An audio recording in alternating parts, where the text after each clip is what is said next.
ਸਾਡਾ ਦੌਰ ਉਹ ਦੌਰ ਸੀਗਾ ਕਿ ਕੁੜੀਆਂ ਨੂੰ ਸਿਰਫ ਪੜ੍ਹਾ ਦਿਓ, BA ਕਰਵਾਤੀ ਤੇ BA ਤੱਕ ਪਹੁੰਚਣ ਤੋਂ ਪਹਿਲਾਂ 10ਵੀਂ ਤੋਂ ਬਾਅਦ ਰਿਸ਼ਤੇ ਲੱਭਣੇ ਸ਼ੁਰੂ ਕਰ ਦਿੱਤੇ ਜਾਂਦੇ ਸੀਗੇ। ਜਾਂ ਕੁੜੀ 10ਵੀਂ 'ਚ ਹੋ ਗਈ, ਹੁਣ 11ਵੀਂ 'ਚ ਹੋ ਜਾਏਗੀ ਤੇ 10ਵੀਂ ਤੋਂ ਲੈ ਕੇ BA ਤੱਕ ਦਾ ਇਹੀ ਟਾਈਮ ਰਹਿੰਦਾ ਸੀਗਾ, BA ਹੋਣ ਤੋਂ ਪਹਿਲਾਂ ਵਿਆਹ ਕਰ ਦਿਓ। ਚਲੋ ਖੈਰ, ਇਸ ਦੌਰ 'ਚ ਮੈਂ ਵੀ ਨਿਕਲੀ, ਪਰ ਕੁਦਰਤ ਨੇ ਔਰ ਮੇਰੇ ਫਾਦਰ ਖਾਸ ਤੌਰ ਦੇ ਉੱਪਰ ਉਹਨਾਂ ਦੇ ਪੂਰੇ ਸਹਿਯੋਗ ਨੇ ਮੈਨੂੰ ਆਪਣਾ ਦਿਮਾਗ, ਆਪਣੀ ਸੋਚ ਤੇ ਆਪਣੇ ਜਿਹੜੇ ਜਜ਼ਬਾਤ ਨੇ ਉਹਨਾਂ ਨੂੰ ਆਪਣੇ ਤਰੀਕੇ ਨਾਲ ਵਿਕਸਿਤ ਕਰਨ ਦਾ ਪੂਰਾ ਮੌਕਾ ਦਿੱਤਾ।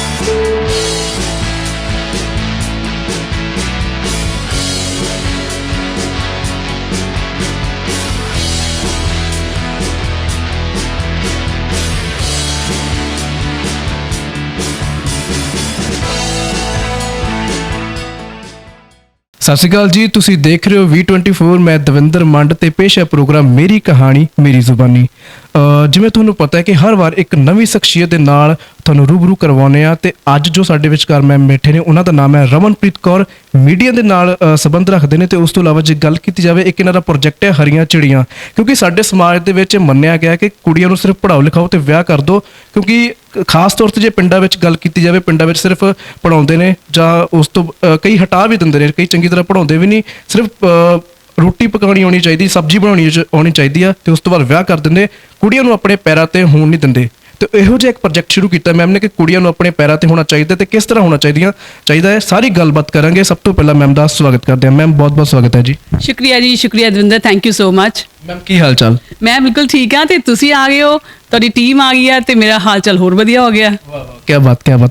ਮੈਮ ਸਭ ਤੋਂ ਪਹਿਲਾਂ ਤੁਹਾਡੇ ਬਚਪਨ ਦੀ ਗੱਲ ਕਰਦੇ ਹਾਂ। ਜਿਵੇਂ ਮੈਂ ਪਹਿਲਾਂ ਗੱਲ ਕੀਤੀ, ਤੁਸੀਂ ਮੀਡੀਆ ਦੇ ਲਾਈਨ ਦੇ ਨਾਲ ਵੀ ਸੰਬੰਧ ਰੱਖਦੇ ਹੋ, ਤੁਸੀਂ RJ ਰਹੇ ਹੋ, ਤੁਹਾਡਾ ਪ੍ਰੋਡਕਸ਼ਨ ਹਾਊਸ ਹੈ ਤੇ ਬਚਪਨ ਦੇ ਵਿੱਚ ਸੋਚਿਆ ਸੀਗਾ ਕਿ ਕਿਉਂਕਿ ਅਕਸਰ ਜੇ ਗੱਲ ਕੀਤੀ ਜਾਵੇ ਕਿ ਕਿਉਂਕਿ ਜੇ ਪਹਿਲੀ ਦੀ ਗੱਲ ਕੀਤੀ ਜਾਵੇ, ਕੁੜੀਆਂ ਇਸ ਲਾਈਨ ਦੇ ਵੱਲ ਨਹੀਂ ਜਾ ਰਹੀਆਂ ਸੀ, ਮੀਡੀਆ ਲਾਈਨ ਵਿੱਚ ਬਹੁਤ ਘੱਟ ਸੀ, ਬਟ ਤੁਸੀਂ ਪਹਿਲਾਂ ਸੋਚਿਆ ਸੀ ਕਿ ਮੀਡੀਆ ਦੀ ਲਾਈਨ ਵਿੱਚ ਜਾਣਾ ਜਾਂ ਨਹੀਂ? ਬਿਲਕੁਲ ਵੀ ਨਹੀਂ।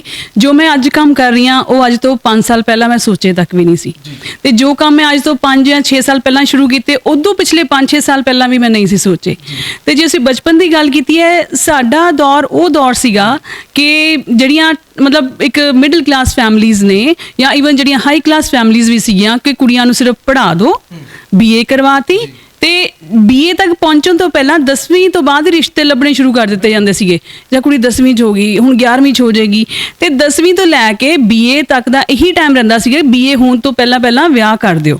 ਤੇ ਬਾਹਰ ਦੇ ਰਿਸ਼ਤਿਆਂ ਤੋਂ ਲੈ ਕੇ ਘਰ ਪਰਿਵਾਰ ਦੇ ਨੇੜੇ ਤੇੜੇ ਦੇ ਰਿਸ਼ਤਿਆਂ ਦੇ ਵਿੱਚ ਮਤਲਬ ਇਹ ਇੱਕ ਬੜਾ ਭਖਿਆ ਮੁੱਦਾ ਹੁੰਦਾ ਸੀਗਾ, ਹੈ ਨਾ।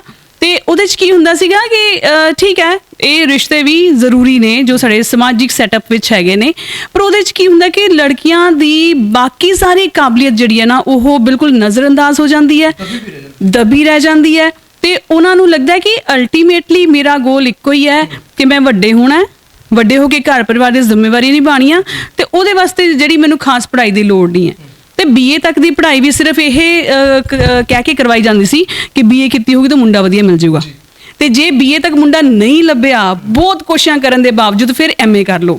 MA ਕੋਈ ਸੌਖੀ ਜੀ ਕਰ ਲਓ ਤਾਂ ਕਿ ਤੁਸੀਂ MA ਕਰ ਲਈ ਹੈ, ਸ਼ਾਇਦ ਬਾਹਰ ਦਾ ਰਿਸ਼ਤਾ ਹੋ ਜਾਏਗਾ, ਠੀਕ ਹੈ। ਫਿਰ ਉਸ ਤੋਂ ਬਾਅਦ ਜੇ ਤੁਸੀਂ ਅੰਗਰੇਜ਼ੀ ਦੀ MA ਹੈ ਜਾਂ ਥੋੜ੍ਹੀ ਟੈਕਨੀਕਲ ਹੈ ਤਾਂ ਵੀ ਸਕੋਪ ਸਿਰਫ ਹੁੰਦਾ ਸੀਗਾ ਕਿ ਕਿਸੇ ਚੰਗੇ ਘਰਾਣੇ ਵਿੱਚ, ਕਿਸੇ ਬਿਜ਼ਨਸ ਫੈਮਿਲੀ ਵਿੱਚ ਜਾਂ ਫਿਰ ਬਾਹਰ ਦਾ ਰਿਸ਼ਤਾ। ਚਲੋ ਖੈਰ, ਇਸ ਦੌਰ 'ਚ ਮੈਂ ਵੀ ਨਿਕਲੀ, ਪਰ ਕੁਦਰਤ ਨੇ ਔਰ ਮੇਰੇ ਫਾਦਰ ਖਾਸ ਤੌਰ ਦੇ ਉੱਪਰ ਉਹਨਾਂ ਦੇ ਪੂਰੇ ਸਹਿਯੋਗ ਨੇ ਮੈਨੂੰ ਆਪਣਾ ਦਿਮਾਗ, ਆਪਣੀ ਸੋਚ ਤੇ ਆਪਣੇ ਜਿਹੜੇ ਜਜ਼ਬਾਤ ਨੇ ਉਹਨਾਂ ਨੂੰ ਆਪਣੇ ਤਰੀਕੇ ਨਾਲ ਵਿਕਸਿਤ ਕਰਨ ਦਾ ਪੂਰਾ ਮੌਕਾ ਦਿੱਤਾ। ਮੇਰੇ ਫਾਦਰ ਹੋਮੋਪੈਥਿਕ ਦੇ ਡਾਕਟਰ ਸੀਗੇ, ਉਹਨਾਂ ਨੂੰ ਹੋਮੋਪੈਥੀ ਤੋਂ ਇਲਾਵਾ ਦੁਨੀਆ ਦਾ ਹੋਰ ਕੁਝ ਨਹੀਂ ਸੀ ਪਤਾ ਹੁੰਦਾ।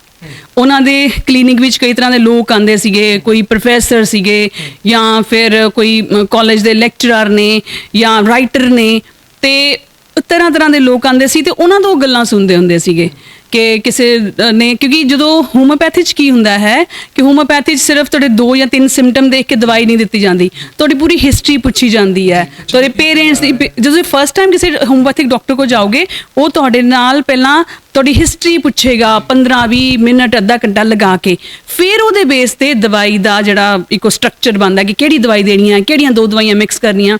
ਸੋ ਉਹਦੇ ਵਿੱਚ ਮੇਰੇ ਫਾਦਰ ਨਾਲ ਲੋਕ ਆ ਕੇ ਬਹੁਤ ਗੱਲਾਂ ਕਰਦੇ ਸੀ ਤੇ ਜਦੋਂ ਤੁਸੀਂ ਮੰਨ ਲਓ ਮੈਨੂੰ ਪੁੱਛਿਆ ਕਿ ਤੁਹਾਡੀ ਫੈਮਿਲੀ 'ਚ ਕੌਣ ਹੈ ਜੀ, ਤੁਸੀਂ ਕੀ ਕੰਮ ਕਰਦੇ ਹੋ ਜੀ, ਤੁਸੀਂ ਤਾਂ ਇਹ ਜਾਣਨ ਲਈ ਪੁੱਛ ਰਹੇ ਹੋ ਕਿ ਕਿੰਨਾ ਕੁ ਪ੍ਰੈਸ਼ਰ ਹੈ, ਕੰਮ ਦਾ ਪ੍ਰੈਸ਼ਰ ਹੈ, ਵੱਡੀ ਫੈਮਿਲੀ 'ਚ ਰਹਿ ਰਹੇ ਹੋ, ਕੀ ਪਰਿਵਾਰਕ ਪ੍ਰੈਸ਼ਰ ਵੀ ਹੈ, ਅੱਛਾ ਤੁਸੀਂ ਸਿੰਗਲ ਫੈਮਿਲੀ 'ਚ ਰਹਿ ਰਹੇ ਹੋ, ਇਟ ਮੀਨਸ ਨਹੀਂ ਹੈ। ਔਰ ਡਾਕਟਰ ਜੋ ਸਵਾਲ ਪੁੱਛ ਰਹੇ ਨੇ ਉਹਦਾ ਮਕਸਦ ਕੁਝ ਹੋਰ ਹੈ, ਲੇਕਿਨ ਜਿਹੜਾ ਮਰੀਜ਼ ਸਾਹਮਣੇ ਬੈਠਾ ਹੈ ਉਹਨੂੰ ਲੱਗ ਰਿਹਾ ਕਿ ਮੇਰੇ ਦੁੱਖ ਸੁੱਖ ਫੋਲੇ ਜਾ ਰਹੇ ਨੇ। ਤੇ ਉਹਦੇ ਨਾਲ ਮੇਰੇ ਫਾਦਰ ਨਾਲ ਬਹੁਤ ਸਾਰੇ ਲੋਕ ਆਪਣੀ ਐਸੇ ਪ੍ਰਿਸਕ੍ਰਿਪਸ਼ਨ ਤਿਆਰ ਕਰਦੇ ਇੰਨੀਆਂ ਸਾਰੀ ਗੱਲਾਂ ਕਰਨ ਲੱਗ ਪੈਂਦੇ ਸੀ ਘਰ ਦੀਆਂ, ਪਰਿਵਾਰ ਦੀਆਂ, ਈਵਨ ਬਜ਼ੁਰਗ ਲੇਡੀਜ਼ ਜਿਹੜੀਆਂ ਆਉਂਦੀਆਂ ਸੀਗੀਆਂ ਜਾਂ ਔਰਤਾਂ ਆਉਂਦੀਆਂ ਸੀਗੀਆਂ, ਚਾਹੇ ਉਹ ਹਾਊਸ ਵਾਈਫ ਨੇ ਚਾਹੇ ਵਰਕਿੰਗ ਨੇ, ਉਹ ਕਰਦੇ ਗੱਲ ਕਰਦੇ 10-15 ਮਿੰਟ ਹੋ ਜਾਣੇ ਤੇ ਆਪਣੀ ਗੱਲ ਸੁਣਾਤੀ, ਆਪਣੀ ਪੜਾਸ ਵੀ ਕੱਢ ਲਈ। ਡੈਡੀ ਨੇ ਉਹਨਾਂ ਨੂੰ ਥੋੜੀ ਕਾਉਂਸਲਿੰਗ ਕਰ ਦੇਣੀ ਕਿ ਜੇ ਮੰਨ ਲਓ ਕੋਈ ਬਜ਼ੁਰਗ ਔਰਤ ਹੈ, ਉਹਨੂੰ ਕਹਿਣਾ ਛੱਡ ਮਾਤਾ, ਮੁੰਡਾ ਵਿਆਹ ਤਾਂ ਉਹਨਾਂ ਨੂੰ ਸਿਰਫ ਕਹਿ ਕੇ ਮੇਰੀ ਸੇਵਾ ਕਰ, ਮੈਂ 2 ਵਕਤ ਦੀ ਵਧੀਆ ਜੀ ਰੋਟੀ ਦੇਣ, ਤੈਨੂੰ ਇੱਜ਼ਤ ਦੇਣ, ਤੂੰ ਕੀ ਲੈਣਾ ਘਰ ਦਾ ਬੋਝ, ਚਾਬੀਆਂ ਫੜਾਤੀਆਂ ਨੂੰ ਉਹਨੂੰ, ਨਹੀਂ ਫੜਾ, ਤੂੰ ਕੀ ਲੈਣਾ। ਇਹਦਾ ਕਰਦੇ ਮਾਤਾ ਦੀ ਥੋੜੀ ਤਸੱਲੀ ਹੋ ਜਾਣੀ ਤੇ ਉਹਨੇ ਕਹਿਣਾ ਅੱਛਾ ਡਾਕਟਰ ਸਾਹਿਬ ਮੈਂ ਜਾ ਰਹੀ ਹਾਂ। ਉਹ ਭੁੱਲ ਜਾਂਦੀਆਂ ਸੀ ਕਿ ਅਸੀਂ ਦਵਾਈ ਲੈਣ ਆਈਆਂ ਸੀਗੀਆਂ। ਸੋ ਉਹਨਾਂ ਦੇ ਵਿੱਚ ਇੱਕ ਖੂਬੀ ਸੀ ਲੋਕਾਂ ਦੇ ਇਮੋਸ਼ਨਸ ਨੂੰ ਔਰ ਉਹਨਾਂ ਦੀ ਸੋਚ ਨੂੰ ਸਮਝਣ ਦੀ, ਉਹਨਾਂ ਦੇ ਡਾਕਟਰੀ ਪੇਸ਼ੇ ਦਾ ਹੀ ਹਿੱਸਾ ਸੀਗਾ। ਤੇ ਦੂਸਰਾ ਉਹਨਾਂ ਦੀ ਕਮਿਊਨੀਕੇਸ਼ਨ ਸਕਿੱਲਸ ਬੜੀਆਂ ਸਟਰੋਂਗ ਸੀਗੀਆਂ, ਉਹਨਾਂ ਦੀ ਗੱਲ ਲੋਕ ਮੰਨ ਜਾਂਦੇ ਸੀ ਬਹੁਤ। ਉਸ ਦਾ ਮੈਨੂੰ ਕਾਫੀ ਫਾਇਦਾ ਹੋਇਆ। ਤੇ ਅਸੀਂ ਕੀ ਕਰਦੇ ਹੁੰਦੇ ਸੀਗੇ, ਮਤਲਬ ਮੈਂ ਆਪਣੀ ਗੱਲ ਕਰਾਂ ਅੱਜ ਤੋਂ ਜੇ 30 ਸਾਲ ਪਹਿਲਾਂ, ਉਦੋਂ ਮਾਹੌਲ ਕੀ ਹੁੰਦਾ ਸੀ ਕਿ ਫਾਦਰ ਘਰ 'ਚ ਆਇਆ ਤੇ ਬੱਚੇ ਸਾਰੇ ਚੁੱਪ, ਕੋਈ ਨਹੀਂ ਬੋਲੇਗਾ, ਕੁੜੀਆਂ ਤਾਂ ਖਾਸ ਤੌਰ ਤੇ ਬੋਲਣਗੀਆਂ। ਪਰ ਸਾਡੇ ਘਰ 'ਚ ਮਾਹੌਲ ਬਿਲਕੁਲ ਅਲੱਗ ਹੁੰਦਾ ਸੀ। ਡੈਡੀ ਨੇ ਜਿੱਦਾਂ ਹੀ ਗੇਟ ਦੇ ਅੰਦਰ ਵੜਨਾ, ਮੈਂ ਤੇ ਮੇਰੀ ਛੋਟੀ ਸਿਸਟਰ ਹੈ ਸਿਮਰ, ਉਹ ਮੇਰੇ ਤੋਂ ਪੌਣੇ 2 ਸਾਲ ਛੋਟੀ ਹੈ, ਉਹਨਾਂ ਦੇ ਅੰਦਰ ਸਾਈਕਲ ਜਾਂ ਜਦੋਂ ਸਕੂਟਰੀ ਆ ਗਈ ਲਗਾਉਣ ਦੇ ਨਾਲ ਹੀ ਸਾਡੇ ਪੂਰੇ ਦਿਨ ਦੀ ਨਾ ਸ਼ੁਰੂ ਹੋ ਜਾਂਦੀ ਸੀ ਰਿਪੋਰਟਿੰਗ। ਜੋ ਤੁਸੀਂ ਰਿਪੋਰਟਿੰਗ ਟੀਵੀ ਲਈ ਕਰਦੇ ਹੋ, ਅਸੀਂ ਸਾਰੀਆਂ ਗੱਲਾਂ ਦੱਸਣ ਲੱਗ ਪੈਣੀ, ਅੱਜ ਇਹ ਹੋਇਆ, ਅੱਜ ਇਹ ਹੋਇਆ, ਅੱਜ ਇਹ ਹੋਇਆ, ਸਾਨੂੰ ਝਟਕਾਂ ਪਈਆਂ ਇੱਦਾਂ। ਤੇ ਉਹ ਮੰਮੀ ਨੇ ਕਈ ਵਾਰ ਕਹਿਣਾ ਕਿ ਤੁਸੀਂ ਅੰਦਰ ਤਾਂ ਬੈਠਣ ਦਿਓ, ਕੁਛ ਚਾਹ ਪਾਣੀ ਤਾਂ ਪੀਣ ਦਿਓ। ਤੇ ਉਸ ਵੇਲੇ ਜੋ ਅਸੀਂ 8, 9, 10 ਸਾਲ ਦੇ ਹੋ, ਤੁਹਾਨੂੰ ਨਹੀਂ ਸਮਝ, ਤੁਸੀਂ ਕਈ ਵਾਰ ਉਹ ਗੱਲਾਂ ਵੀ ਕਰ ਲੈਂਦੇ ਹੋ ਜਿਹੜੀਆਂ ਰੋਕੀਆਂ ਨੇ ਕਿ ਆਹ ਫਾਦਰ ਨਾਲ ਨਹੀਂ ਕਰਨੀ, ਆਹ ਮਦਰ ਨਾਲ ਕਰਨੀ ਹੈ ਤੇ ਕਰਨੀਆਂ, ਤੇ ਮੰਮਾ ਨੇ ਰੋਕਣਾ ਕਿ ਪਿਓ ਨਾਲ ਥੋੜੀ ਇਦਾਂ ਦੀ ਗੱਲਾਂ ਕਰਦੀਆਂ। ਤੇ ਮੈਂ ਕਿਹਾ ਮੰਮਾ ਇਹਦੇ 'ਚ ਕੀ ਹੈ ਨਾ। ਤੇ ਚਲੋ ਮੰਮੀ ਵਿਚਾਰੇ ਇੰਨਾ ਕੁ ਬੋਲਣਾ। ਜਦੋਂ ਕਦੇ ਮਾਸੀ ਆ ਜਾਂ ਭੂਆ ਜਾਂ ਇਦਾਂ ਦੇ ਕੋਈ ਰਿਲੇਟਿਵ ਆਏ ਹੋਣੇ, ਉਹਨਾਂ ਨੇ ਆ ਕੇ ਮੰਮੀ ਨੂੰ ਹੋਰ ਥੋੜਾ ਕਹਿਣਾ, ਭੈਣ ਕੁੜੀਆਂ ਤਾਂ ਵਿਗੜ ਗਈਆਂ, ਕੁੜੀਆਂ ਇੰਨਾ ਬੋਲਦੀਆਂ, ਸਾਡੇ ਘਰਾਂ 'ਚ ਤਾਂ ਬੋਲਦੀਆਂ ਨਹੀਂ। ਮੇਰੇ ਫਾਦਰ ਨੇ ਸਾਨੂੰ ਬੋਲਣ ਤੋਂ ਨਹੀਂ ਰੋਕਿਆ। ਤੇ ਜੇ ਕਦੇ ਮਦਰ ਨੇ ਕਹਿਣਾ ਵੀ ਤਾਂ ਉਹਨਾਂ ਨੇ ਕਹਿਣਾ ਵੀ ਜੇ ਬੱਚੇ ਬੋਲਦੇ ਪਏ ਨੇ, ਆਪਣੀ ਕਿਸੇ ਚੰਗੀ ਮਾੜੀਆਂ ਗੱਲਾਂ ਦੱਸਦੇ ਪਏ ਨੇ, ਘੱਟੋ ਘੱਟ ਮੈਨੂੰ ਪਤਾ ਤਾਂ ਹੈ ਮੇਰੇ ਬੱਚਾ ਬਾਹਰ ਕੀ ਕਰ ਰਿਹਾ। ਤੇ ਉਹਦੇ 'ਚ ਫਿਰ ਉਹ ਕਾਉਂਸਲਿੰਗ ਕਰ ਦਿੰਦੇ ਸੀਗੇ, ਮਨਾ ਨਹੀਂ ਸੀ ਕਰਦੇ, ਰੋਕ ਟੋਕ ਜ਼ਿਆਦਾ ਨਹੀਂ ਸੀ ਮੇਰੇ ਫਾਦਰ ਵੱਲੋਂ। ਫਿਰ ਜਦੋਂ ਸਕੂਲਿੰਗ ਖਤਮ ਹੋਈ, ਕਾਲਜ ਦੇ ਵਿੱਚ ਆਏ, ਕਾਲਜ ਫਿਰ ਇੱਕ ਦੁਨੀਆ ਖੁੱਲ ਜਾਂਦੀ ਹੈ, ਉਹ 'ਚ ਪੜ੍ਹਾਈ ਵੀ ਹੈ, ਐਕਟੀਵਿਟੀਜ਼ ਨੇ। ਫਿਰ ਮੈਨੂੰ ਬੋਲਣ ਦਾ ਸ਼ੌਕ ਸੀਗਾ ਕਿਉਂਕਿ ਫਾਦਰ ਨੂੰ ਜਦੋਂ, ਕਿਉਂਕਿ ਟੀਵੀ ਤੇ ਵੀ ਜਾਂਦੇ ਹੁੰਦੇ ਸੀ ਆਪਣੀ ਸਪੀਚ ਦੇਣ ਦੀ, ਟਾਕ ਦੇਣ, ਮੈਡੀਕਲ ਪੁਆਇੰਟ ਆਫ ਵਿਊ ਤੋਂ, ਤੇ ਉਹ ਦੇਖ ਕੇ ਉਹ ਵੀ ਮੇਰੀ ਇਨਸਪੀਰੇਸ਼ਨ ਹੁੰਦੀ ਸੀ। ਫਿਰ ਕਾਲਜ ਦੇ ਵਿੱਚ ਗਿੱਧੇ ਵਿੱਚ ਵੀ ਪਾਰਟ ਲਿਆ, ਸਕਿਟਸ ਹੁੰਦੀਆਂ ਸੀਗੀਆਂ, ਮਾਈਮ ਹੁੰਦੀ ਸੀਗੀ, ਡੈਕਲੇਮੇਸ਼ਨ, ਡਿਬੇਟ, ਪੋਲੀਟੀਕਲ ਰੈਸਟੇਸ਼ਨ। ਤੇ ਇਹਨਾਂ ਦੇ ਵਿੱਚ ਭਾਗ ਲੈਂਦੇ ਮਤਲਬ ਮੈਂ ਜੋ ਸਮਝਦੀ ਹਾਂ ਕਿ ਮੇਰੇ ਫਾਦਰ ਦੀ ਮੈਨੂੰ ਸਭ ਤੋਂ ਵੱਡੀ ਦੇਣ ਹੈ, ਉਹ ਹੈ ਕਿ ਆਪਣੇ ਮਨ ਦੀ ਔਰ ਆਪਣੀ ਸੋਚ ਦੀ ਗੱਲ ਨੂੰ ਬਿਆਨ ਕਰਨਾ, ਉਹਦੇ ਲਈ ਸਹੀ ਸ਼ਬਦ ਚੁਣਨੇ ਔਰ ਐਪਰੋਪ੍ਰੀਏਟ ਤਰੀਕੇ ਨਾਲ ਗੱਲ ਕਹਿਣੀ, ਛੋਟੇ ਨਾਲ ਕਿੱਦਾਂ ਗੱਲ ਕਰਨੀ, ਵੱਡੇ ਨਾਲ ਕਿੱਦਾਂ ਗੱਲ ਕਰਨੀ ਹੈ। ਤੇ ਮੈਨੂੰ ਮੇਰੇ ਫਰੈਂਡ ਸਰਕਲ 'ਚ, ਮੇਰੇ ਪ੍ਰੋਫੈਸ਼ਨ 'ਚ ਵੀ ਲੋਕ ਕਹਿੰਦੇ ਨੇ ਕਿ ਤੂੰ ਵਧੀਆ ਬੋਲਦੀ ਹੈ।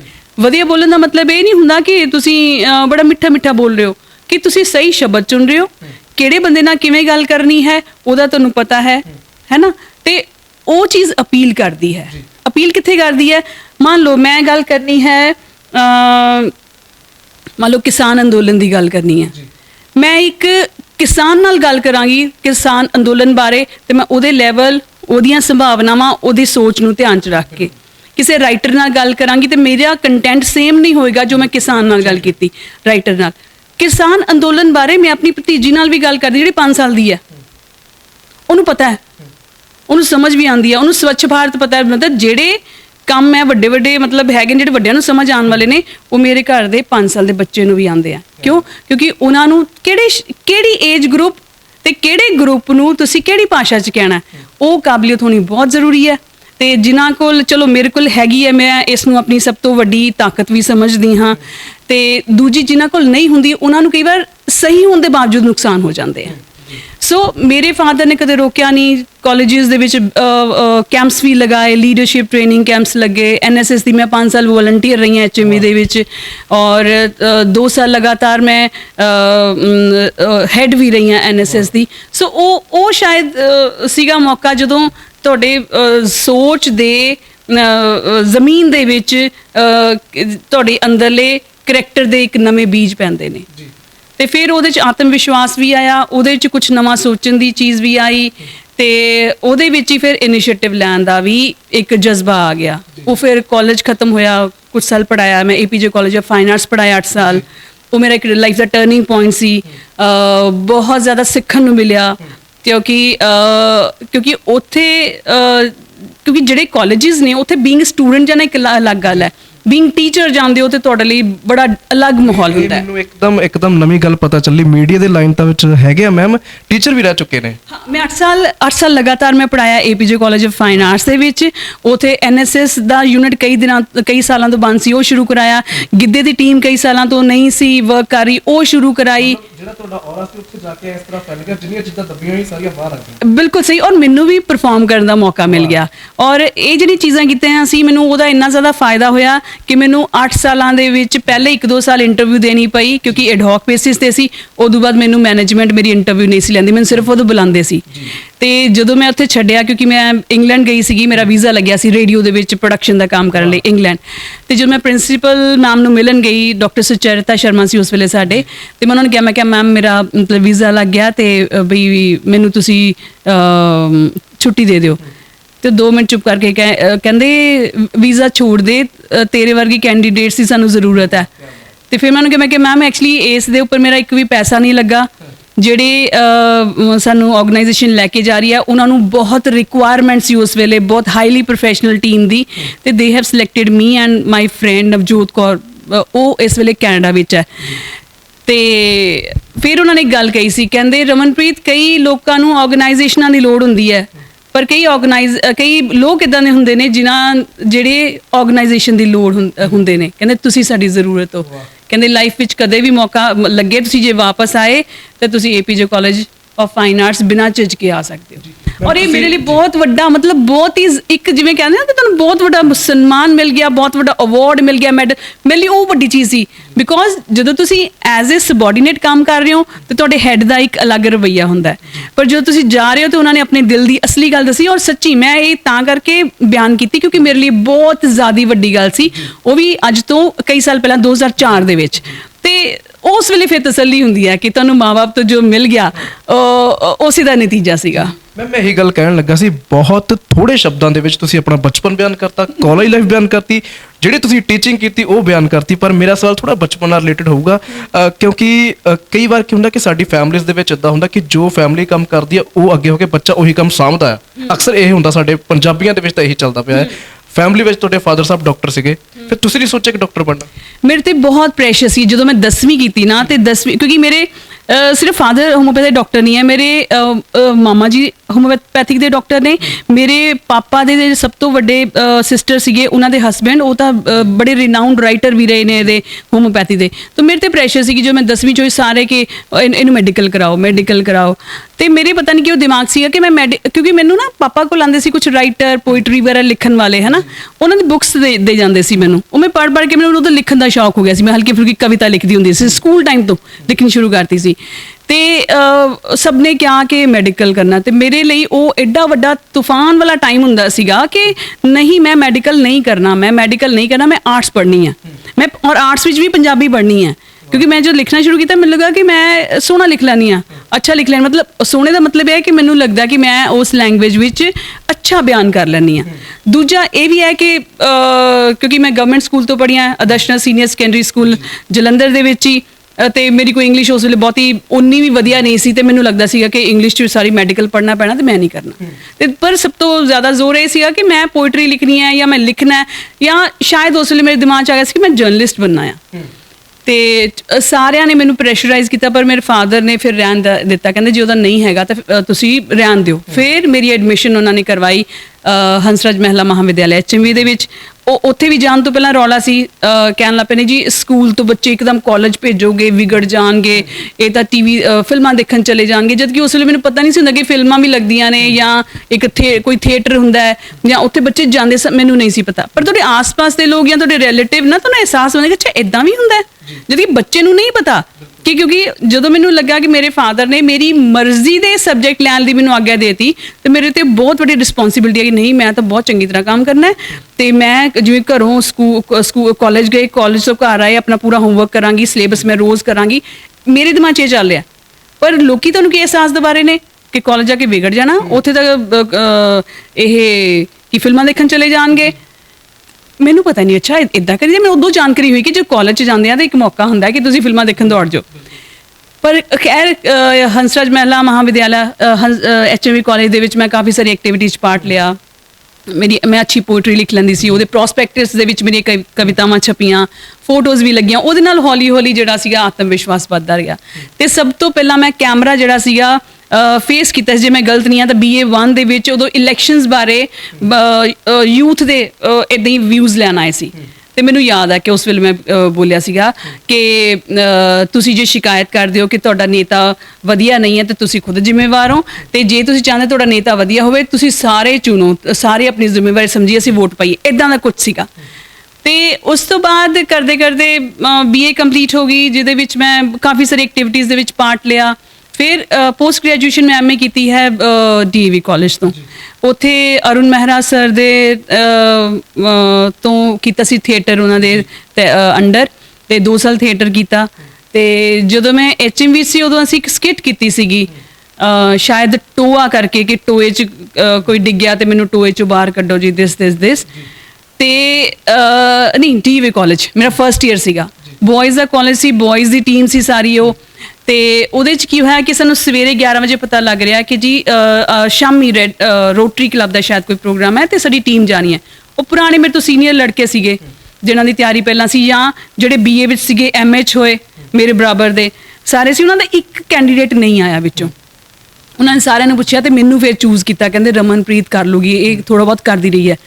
ਮੈਂ ਇੱਕ ਮੇਲ ਕਰੈਕਟਰ ਨਿਭਾਇਆ ਤੇ ਮੈਨੂੰ ਮੇਰੇ ਉਹ ਕੱਪੜੇ ਵੀ ਮੇਰੇ ਸਾਥੀਆਂ ਨੇ ਲੈ ਕੇ ਦਿੱਤੇ, ਉਹ ਪੈਂਟ ਤੇ ਕੋਈ ਬਾਲ ਸੀਗੇ ਲੰਬੇ ਰੱਖੇ ਹੋਏ ਤੇ ਹੈਟ ਪਾ ਕੇ। ਤੇ ਮੈਨੂੰ ਉਹ ਯਾਦ ਹੈ, ਉਹ ਜਿਹੜਾ ਮੈਨੂੰ ਸਰਟੀਫਿਕੇਟ ਵੀ ਮਿਲਿਆ ਹੋਇਆ, 2nd ਬੈਸਟ ਐਕਟਰ ਦਾ ਮਿਲਿਆ ਹੋਇਆ, ਐਕਟਰੈਸ ਨਹੀਂ ਲਿਖਿਆ ਹੋਇਆ ਉਹਨਾਂ ਨੇ, ਕਿਉਂਕਿ ਬॉयਜ਼ ਦੀ ਟੀਮ ਸੀਗੀ, ਮੇਰਾ ਕਰੈਕਟਰ ਵੀ ਇੱਕ ਮੇਲ ਕਰੈਕਟਰ ਸੀਗਾ। ਤੇ ਉਹ ਫਿਰ ਮੇਰੀ DAV ਕਾਲਜ 'ਚ ਜਾ ਕੇ ਐਕਟਿੰਗ ਦਾ ਮੇਰਾ ਪਹਿਲਾ ਮੇਰੇ ਲਈ ਐਪਰੀਸੀਏਸ਼ਨ ਸੀਗੀ। ਫਿਰ ਥੀਏਟਰ ਕੀਤਾ 2 ਸਾਲ ਦੇ ਵਿੱਚ। ਥੀਏਟਰ ਦੇ ਵਿੱਚ ਅਸੀਂ ਨਾਰਥ ਜ਼ੋਨ ਤੱਕ ਗਏ ਸੀਗੇ, ਉਹ ਵੀ ਅਰੁਣ ਮਹਿਰਾ ਸਰ ਦਾ ਸੀਗਾ। ਖਿਲੀ ਕਲ ਥੀ ਮੁਰਝਾ ਆ ਚਲੀ, ਉਹਦੇ 'ਚ ਇੱਕ ਲੜਕੀ ਦਾ ਸੀ, ਉਹਨੂੰ ਜਲਾ ਦਿੱਤਾ ਜਾਂਦਾ ਦਹੇਜ ਵਗੈਰਾ ਲਈ। ਉਹ ਨਾਰਥ ਜ਼ੋਨ ਤੱਕ ਅਸੀਂ ਜਿੱਤ ਕੇ ਆਏ ਸੀਗੇ। ਤੇ ਉਸ ਤੋਂ ਬਾਅਦ ਫਿਰ ਮੈਂ ਆਪਣੀ ਕਰੀਅਰ ਸ਼ੁਰੂ ਕੀਤਾ, ਪੜ੍ਹਾਉਣਾ ਸ਼ੁਰੂ ਕੀਤਾ, ਤੇ ਉਹਦੇ ਹੌਲੀ ਹੌਲੀ ਮਰਲੇ ਪਾਰ ਕਰਦੇ ਹੋਏ ਜਿਹੜਾ ਅੱਜ ਦਾ ਟਾਈਮ ਹੈ ਉੱਥੇ ਮੈਂ ਪਹੁੰਚੀ ਹਾਂ। ਵਾਹ, ਬਹੁਤ ਸੋਹਣੀ ਗੱਲ ਹੈ। ਪਰ ਇੱਕ ਗੱਲ ਜਦੋਂ ਮੈਨੂੰ ਲੱਗਦਾ ਤੁਸੀਂ ਥੋੜੀ ਜਿਹੀ ਭੁੱਲ ਗਏ, ਤੁਸੀਂ ਇਹ ਨਹੀਂ ਦੱਸਿਆ ਕਿ ਤੁਸੀਂ RJ। ਅੱਛਾ, RJ ਕਿਵੇਂ? ਓਕੇ, RJ ਦੀ ਮੈਂ ਗੱਲ ਦੱਸੀ ਕਿ ਜਦੋਂ ਕਾਲਜ ਦੇ ਦੌਰਾਨ ਡਿਬੇਟ ਡੈਕਲੇਮੇਸ਼ਨ ਵਗੈਰਾ 'ਚ ਪਾਰਟ ਲੈਂਦੇ ਸੀ ਤਾਂ ਆਲ ਇੰਡੀਆ ਰੇਡੀਓ ਤੋਂ ਇੱਕ ਵਾਰੀ ਸਾਡੇ ਜਿਹੜੇ EMA ਦੇ ਇੰਚਾਰਜ ਸੀ ਉਹਨਾਂ ਕੋਲ ਆਇਆ ਕਿ ਅਸੀਂ ਕੁਝ ਨਿਊਜ਼ ਐਂਕਰਸ ਰੱਖਣੇ ਆ ਰੇਡੀਓ ਦੇ ਉੱਪਰ, ਤੇ ਸਾਨੂੰ 5 ਜਣਿਆਂ ਨੂੰ ਉਹਨਾਂ ਨੇ ਭੇਜਿਆ। ਤੇ ਫਿਰ ਆਲ ਇੰਡੀਆ ਰੇਡੀਓ ਤੇ ਸਭ ਤੋਂ ਪਹਿਲਾਂ ਮੈਂ ਪ੍ਰੋਗਰਾਮ ਕੀਤਾ ਸੀ ਮੇਰੀ ਪਸੰਦ। ਮੇਰੀ ਪਸੰਦ ਵਿੱਚੋਂ 5 ਗਾਣੇ ਤੁਸੀਂ ਚੁਣਨੇ ਹੁੰਦੇ ਸੀਗੇ, ਉਹ ਔਰ ਉਦੋਂ ਚੱਲਦੇ ਵੀ ਉਹ ਤਵੇ ਚੱਲਦੇ ਹੁੰਦੇ ਸੀ ਜਿਹੜੇ ਬਲੈਕ ਰਿਕਾਰਡਸ ਜਿਹੜੇ ਨੇ, ਹਾਂ ਉਹ।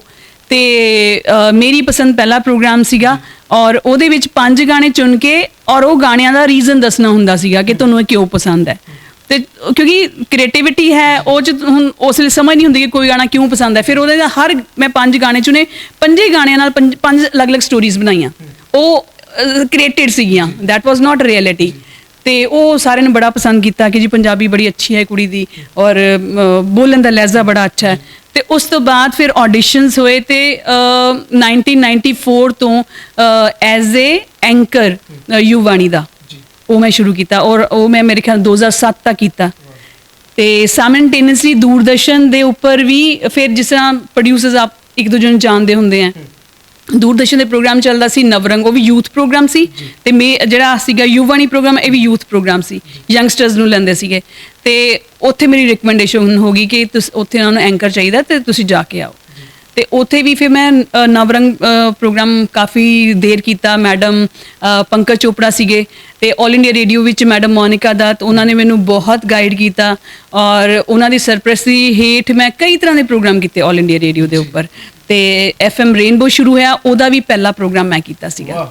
ਤੇ ਇਹਦੇ 'ਚ ਮੈਂ ਦੱਸਣਾ ਚਾਹਾਂਗੀ ਕਿ ਜਦੋਂ FM ਰੇਨਬੋ ਸ਼ੁਰੂ ਹੋਇਆ, ਆਈ ਥਿੰਕ ਜੇ ਮੈਂ ਗਲਤ ਨਹੀਂ ਤਾਂ 2000 ਦੇ ਕਰੀਬ, ਤਾਂ ਉਸ ਤੋਂ ਪਹਿਲਾਂ ਇੱਕ ਪ੍ਰਾਈਵੇਟ ਰੇਡੀਓ ਬਾਹਰੋਂ ਸ਼ੁਰੂ ਹੋਇਆ ਸੀ ਜਿਹੜੇ ਸਲੋਟ ਖਰੀਦ ਲੈਂਦੇ ਸੀ ਰੇਡੀਓ ਦੇ ਉੱਪਰ। ਤੇ ਉਹਦੇ ਵਿੱਚ ਵੀ ਜਿਨ੍ਹਾਂ ਦੀ ਸਿਲੈਕਸ਼ਨ ਕੀਤੀ ਗਈ, ਕਿਉਂਕਿ ਉਹ ਸਿਟੀ ਜਾ ਕੇ ਪੁੱਛਦੇ ਆ ਜਾਂ ਸੁਣਦੇ ਆ ਰੇਡੀਓ ਤੇ, ਫਿਰ ਮੈਂ ਤੇ ਮੇਰੀ ਇੱਕ ਫਰੈਂਡ ਨਵਜੋਤ ਤੇ ਉਹਨਾਂ ਦੀ ਸਿਲੈਕਸ਼ਨ ਹੋਈ। ਅਸੀਂ ਇਕੱਠੇ ਉਹਦੇ ਪ੍ਰੋਗਰਾਮ ਕਰਦੇ ਸੀ ਸ਼ਾਮ ਨੂੰ ਰੋਜ਼ 2 ਘੰਟੇ ਦੀ ਪ੍ਰੋਗਰਾਮਿੰਗ। ਫਿਰ ਉਹ 2 ਘੰਟੇ ਦਾ ਜਿਹੜਾ ਪ੍ਰੋਗਰਾਮ ਉਹਨਾਂ ਚੱਲਿਆ, ਉਦੋਂ ਬਾਅਦ FM ਰੇਨਬੋ ਸ਼ੁਰੂ ਹੋਇਆ। ਤੇ ਕਿਉਂਕਿ ਸਾਡੀ ਉਹ ਪ੍ਰੋਗਰਾਮ ਬੜਾ ਪਪੂਲਰ ਸੀ, ਰੇਡੀਓ ਹਮਸਫਰ ਕਰਕੇ ਚੱਲਦਾ ਸੀਗਾ, ਤੇ ਉਹਦੇ 'ਚ ਪੁਨੀਤ ਸਹਿਗਲ ਸਰ ਨੇ ਫਿਰ ਸਭ ਤੋਂ ਪਹਿਲਾ ਪ੍ਰੋਗਰਾਮ ਮੇਰੇ ਤੋਂ ਕਰਵਾਇਆ ਸੀਗਾ FM ਰੇਨਬੋ ਦੇ ਉੱਪਰ। ਤੇ ਫਿਰ ਉਹ ਕਰਾਉਣ ਤੋਂ ਬਾਅਦ ਫਿਰ ਇਹਨਾਂ ਦੀ ਟੀਮ ਬਣੀ, ਕਿਉਂਕਿ ਸਟਾਰਟਿੰਗ 'ਚ ਟੀਮ ਨਹੀਂ ਬਣੀ ਹੁੰਦੀ। ਤੇ ਫਿਰ ਮੈਂ ਮੈਡਮ ਮੋਨਿਕਾ ਦੱਤ ਹੋਰਾਂ ਦੇ ਨਾਲ, ਜਿਹੜੇ ਕਿ ਮੇਰੇ ਪ੍ਰੋਗਰਾਮ ਦੇ ਉਸ ਵੇਲੇ ਪ੍ਰੋਡਿਊਸਰ ਹੁੰਦੇ ਸੀ, ਅੱਜ ਕੱਲ੍ਹ ਤੋਂ ਡਾਇਰੈਕਟਰ ਨੇ, ਨਿਊਜ਼ ਡਾਇਰੈਕਟਰ ਨੇ, ਕਮਰਸ਼ੀਅਲ ਦੇ ਡਾਇਰੈਕਟਰ ਹੈਗੇ ਨੇ, ਤੇ ਉਹਨਾਂ ਨੇ ਬਹੁਤ ਸਾਥ ਦਿੱਤਾ। ਉਸ ਵੇਲੇ ਦਾ ਟਾਈਮ ਵੀ ਕੁਝ ਐਸਾ ਸੀ ਕਿ ਥੋੜੇ ਸਪੋਰਟ ਦੀ ਲੋੜ ਵੀ ਸੀ, ਤੇ ਉਹਨਾਂ ਨੇ ਬਹੁਤ ਸਪੋਰਟ ਕੀਤਾ। ਮੈਮ, ਤੁਹਾਡੀ ਗੱਲਾਂ ਬਾਤਾਂ ਤੋਂ ਇਹ ਲੱਗ ਰਿਹਾ ਕਿ ਜਿਹੜਾ ਵੀ ਤੁਸੀਂ ਕੰਮ ਕੀਤਾ, ਜਿੱਥੇ ਵੀ ਗਏ, ਬੜੇ ਸ਼ੌਕ ਨਾਲ ਕੰਮ ਕੀਤਾ, ਬੜੇ ਸ਼ੌਕ ਨਾਲ ਤੁਸੀਂ ਕੰਮ ਕਰਕੇ ਆਏ ਹੋ। ਤੇ ਹੁਣ ਆਪਾਂ ਗੱਲ ਕਰਦੇ ਜੋ ਤੁਹਾਡਾ ਲੇਟੈਸਟ ਪ੍ਰੋਜੈਕਟ ਹੈ ਹਰੀਆਂ ਚਿੜੀਆਂ। ਸਾਡੇ ਦਰਸ਼ਕ ਇੱਥੇ ਜਾਣਨਾ ਚਾਹੁੰਦੇ ਨੇ ਕਿ ਹਰੀਆਂ ਚਿੜੀਆਂ ਅਸਲ ਵਿੱਚ ਹੈ ਕੀ ਹੈ? ਹਰੀਆਂ ਚਿੜੀਆਂ ਤਾਂ ਜਾਣਦੇ ਹੋ, ਹਰੇ ਰੰਗ ਦੀਆਂ ਚਿੜੀਆਂ ਵੀ ਹੁੰਦੀਆਂ ਨੇ। ਹੋ ਸਕਦਾ ਹੈ ਕਿ ਸਾਡੇ ਆਪਣੇ ਇਸ ਇਲਾਕੇ ਵਿੱਚ ਨਾ ਹੋਣ, ਪਰ ਬਹੁਤ ਸਾਰੇ ਇਲਾਕਿਆਂ 'ਚ ਹੈਗੀਆਂ ਨੇ ਪੰਛੀ ਹਰੇ ਰੰਗ ਦੇ। ਤੇ ਮੇਰੀਆਂ ਇਹ ਹਰੀਆਂ ਚਿੜੀਆਂ ਜਿਹੜੀਆਂ ਨੇ, ਇਹ ਸਿੰਬੋਲਿਕ ਨੇ। ਹਰਾ ਪ੍ਰਤੀਕ ਹੈ ਖੁਸ਼ਹਾਲੀ ਦਾ, ਹਰਾ ਪ੍ਰਤੀਕ ਹੈ ਕੁਦਰਤ ਦਾ, ਔਰ ਚਿੜੀਆਂ ਪ੍ਰਤੀਕ ਨੇ ਇੱਕ ਤਾਂ ਚਿੜੀਆਂ ਜਿਨ੍ਹਾਂ ਨੂੰ ਨੁਕਸਾਨ ਹੋ ਰਿਹਾ ਹੈ, ਚਾਹੇ ਉਹ ਟੈਲੀਕਾਮ ਦੀਆਂ ਤਾਰਾਂ ਨੇ, ਉਹਦੀਆਂ ਰੇਜ਼ ਨੇ, ਜਾਂ ਜੋ ਵੀ ਕੁਛ ਆਸ-ਪਾਸ ਟੈਕਨੀਕਲ ਚੀਜ਼ਾਂ ਹੋ ਰਹੀਆਂ ਨੇ। ਤੇ ਤੁਸੀਂ ਨੋਟਿਸ ਕੀਤਾ ਹੋਣਾ ਕਿ ਚਿੜੀਆਂ ਦੀ ਗਿਣਤੀ ਘਟ ਰਹੀ ਹੈ। ਔਰ ਤੀਸਰਾ ਪੁਆਇੰਟ ਹੈ, ਚਿੜੀਆਂ ਫੀਮੇਲ ਪਾਵਰ ਜਿਹੜੀ ਹੈ ਉਸ ਨੂੰ ਵੀ ਡਿਪਿਕਟ ਕਰਦੀਆਂ ਨੇ।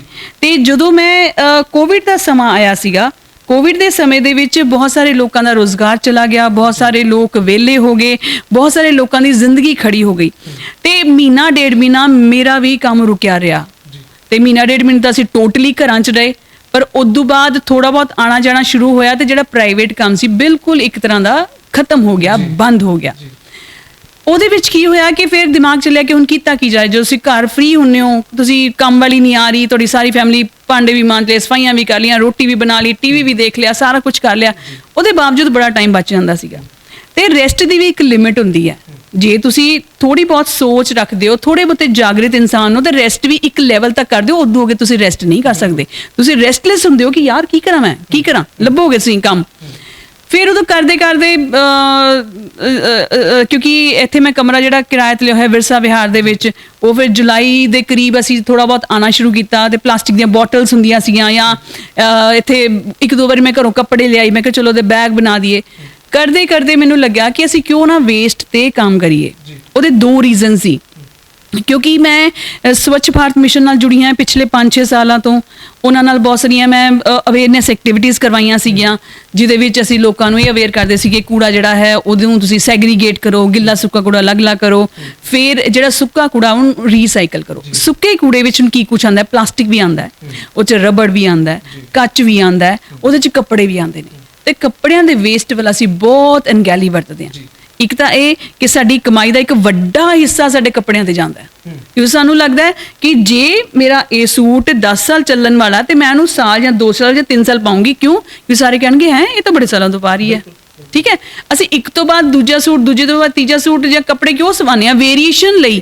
ਵੇਰੀਏਸ਼ਨ ਆਪਣੇ ਲਈ ਨਹੀਂ, ਆਪਣੇ ਮਨ ਦੀ ਖੁਸ਼ੀ ਘੱਟ, ਲੇਕਿਨ ਲੋਕਾਂ ਵੱਲ ਜ਼ਿਆਦਾ।